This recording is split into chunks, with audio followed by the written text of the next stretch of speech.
E eu até entendo, é muito grande, é muita gente, né? Eu vejo pessoas falando no podcast que a polícia tem lugar para todo mundo. Esse é o grande problema. A polícia não tem lugar para todo mundo, tem lugar para a polícia. É que arrumaram o lugar para todo mundo, porque tem um monte de vagabundo que não faz o que tem que fazer. Eu ouvi isso hoje, Deus. Entendeu? De outra pessoa, tá? Ouvi Então, isso hoje. Então falou certo. Em apenas falar mal, né? E assim, quando eu falo mal, algumas coisas da polícia que eu amo. Minha história aqui, eu tenho tatuagem da polícia, tem tatuagem da rota nas costas aqui. É minha vida. Eu não tenho da minha empresa, que me deu muito mais coisa. Mas eu tenho da polícia, porque a polícia é o que era a minha vocação, né? É o que hoje eu aponto, são falhas, porque mesmo que você tá na guerra e tá tomando tiro e tá dando tiro, e você tá vendo ali um cara no celular, você fala, ó, meu irmão, você tá mais atrapalhando do que ajudando. Ou você sai da vaga para quem quer estar aqui junto na trincheira, ou, né? Ou eu vejo o comandante falar mundo, né, que não podem falar quem nunca sentiu o cheiro da pólvora. Tem muito cara que só sentiu o cheiro da pólvora no stand. E é diferente, viu, meu irmão? O cara que fala isso daí, o cheiro da pólvora na rua, perseguindo um cara de geral ou numa rouba residência. Essa é a verdadeira pólvora. Essa é a verdadeira pólvora, não é da munição de treino do stand. Você entendeu? É, Suave, então, tranquilo, alvo paradinho, que ele não te oferece resistência nenhuma. Tá cheio de especialista para tirar em alvo, né? Em papel. E é difícil, Cavalcante, Concordo, porque cara. a polícia não pode viver disso. E, infelizmente, nós também estamos na trincheira, às vezes a gente briga entre nós mesmos, porque é muita vaidade, é muito milindre, muito ego. A gente trabalhando na seleção, você vai ver numa seleção, você pode entrar lá no vestiário da seleção que tem um xingando o outro lá e brigando. Porque, assim, é muito Neymar junto. E de onde E surgiu? daí aí que fica Exatamente. difícil. Pelotão de rota é assim, de tático, É, tático, é desse jeito. Mas antes de você contar a história do que encontrou com o Cavalcante, só pra finalizar essa linha do tempo, Tá. como e aqui sobre o Entre Lendas, como que surgiu Ah, legal, então, faz parte também desse contexto. essa linha do tempo? Então, por amar muito, porque eu falei, eu não sou um cara frustrado, eu sou um cara totalmente realizado na polícia, totalmente realizado. Poucos podem falar isso. Tem coronel que não pode falar isso. Tem coronel que se tirar a viatura dele, que ele tem com motorista particular, acabou a vida dele. Ninguém lembra dele, não tem história nenhuma pra contar, e o pessoal vai evitar atender o telefone dele. O telefonema dele. Eu sou um cara totalmente realizado. Onde eu vou, graças a Deus me conhecem. O Marcão aí que me conheceu, né? Pô, isso foi um prazer enorme. Às vezes eu andava na praia, o pessoal, o Sargento André e tal. O prazer é de você ver que você realizou e tudo que você sofreu teve um sentido, né? Então eu sou um cara totalmente realizado e eu sempre tive contato com a polícia. Meus amigos, todo o meu convívio eram com policiais. Eu tive a ideia, por ter ido no Snyder podcast, e me chamou, né? Através foi o Barbosa que me chamou, falou: ô irmão, você não quer ir lá no Snyder? Depois tem bastante história, ele tá querendo e tal, que eu indicasse, eu indiquei você. Eu falei, tá bom, fui lá. E foi muito legal, deu muito certo. Eu comecei a indicar, inclusive, outras pessoas, um monte. Inclusive o Castro, eu que indiquei pro Snyder, para ele ir.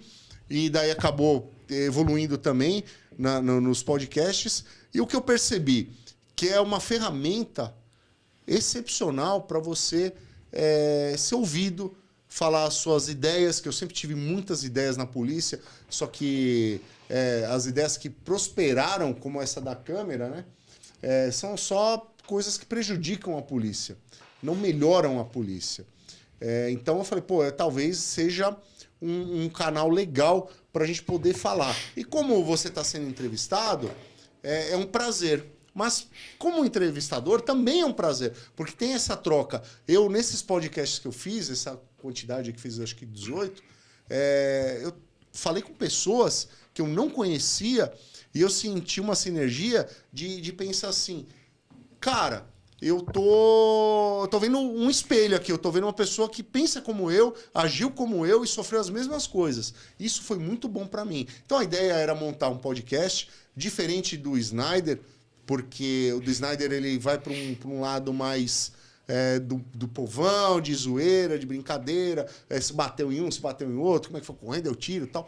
Eu fui para um lado mais mais sério, de trazer profissionais e falar de uma coisa, um assunto mais técnico, né? Para as pessoas conhecerem pessoas com outro perfil.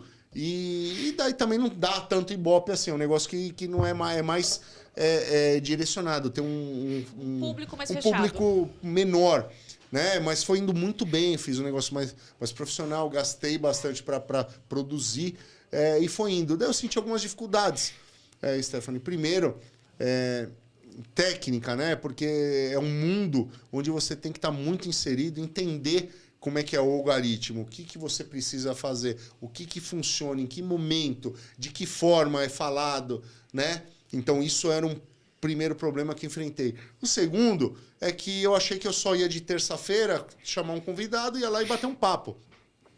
Como eu não bebo, eu falei, pô, é como ir num bar. Eu vou lá e não tô jogando bola, não bebo. Eu falei, pô, é um hobby muito legal. Só que comecei a ter dificuldades até de arrumar convidado. Porque a polícia começou a fechar um cerco e daí você sempre fica nos mesmos. Eu tinha a preocupação de não trazer o que falam aí, né, que é matador de podcast, né? Com essa história, a polícia, por mais que seja grande, ela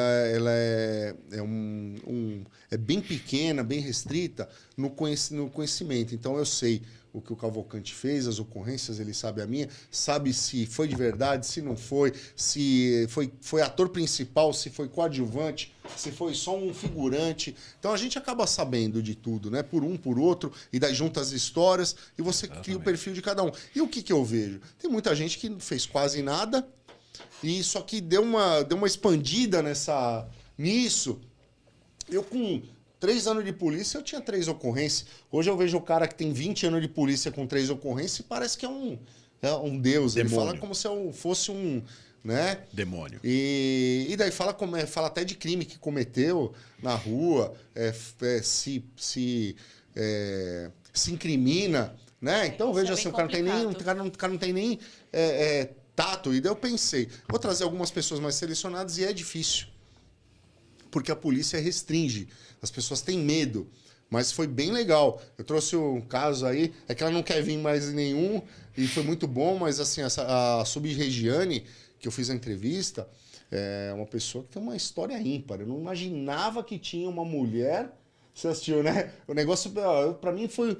que, desculpem os outros, foi, eu acho que um episódio excepcional, porque eu fui sem meio que acreditar, porque eu não conhecia, foi indicação. Eu falei, então, né?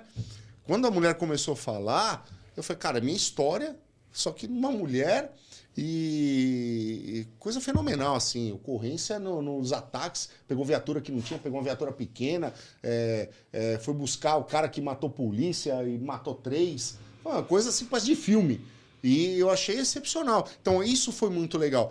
Mas tinha muita dificuldade. Então, eu começava de quinta-feira a tentar arrumar alguém. Para ir à terça-feira, às vezes a pessoa desistia, tinha que ter alguém, um backup, e daí era pauta, e saía tarde da noite. Então, isso daí foi meio que me desgastando, assim, foi um pouquinho difícil. E surgiu, nesse meio, um projeto novo na empresa, né? E que eu comecei a desenhar e que está dando muito certo. E eu acabei deixando em stand-by o podcast, porque para mim era isso. Era um negócio prazeroso, é um hobby. Então não tenho essa obrigação de manter. Lógico que se aparecer de novo oportunidade de uma pessoa, vamos fazer esporadicamente, mas é aquela rotina de fazer naquele dia certinho, saber se era o Snyder que ia fazer, se era o Pau na Garagem no mesmo dia, se era o outro, tem um menino lá de Brasília que também faz. Daí ficava aquele negócio e não era o meu objetivo. Meu objetivo era fazer um negócio prazeroso. Como eu tô agora aqui, batendo papo entre amigos. Né? Um prazer enorme de rever o Cavalcante agora novamente. Então, assim, foi isso que aconteceu. E o nome era bem sugestivo, né? Entre lendas, que eu queria trazer lendas. Daí tinha dificuldade também, porque é muito difícil arrumar lenda, né? É verdade. E daí, assim, e a polícia também é difícil. Cara, você traz alguém, começa a 20, elogiam, e 40 começa a falar, mas você levar esse cara, você não sei o quê e tal. Porque tem esse milindre, é muito Neymar junto. Né? E hoje eu vejo que só do cara ter trabalhado na rua um bom período, ter prendido o ladrão, ter corrido atrás ter sofrido o que a gente sofreu, já é aquele 1% da polícia inteira. né? Já merece um valor. É lógico que daí tem aqui o pessoal fora da curva. Que tem histórias que você fala assim, meu, Surreal. por que fez? Surreal. Né? Então é mais difícil.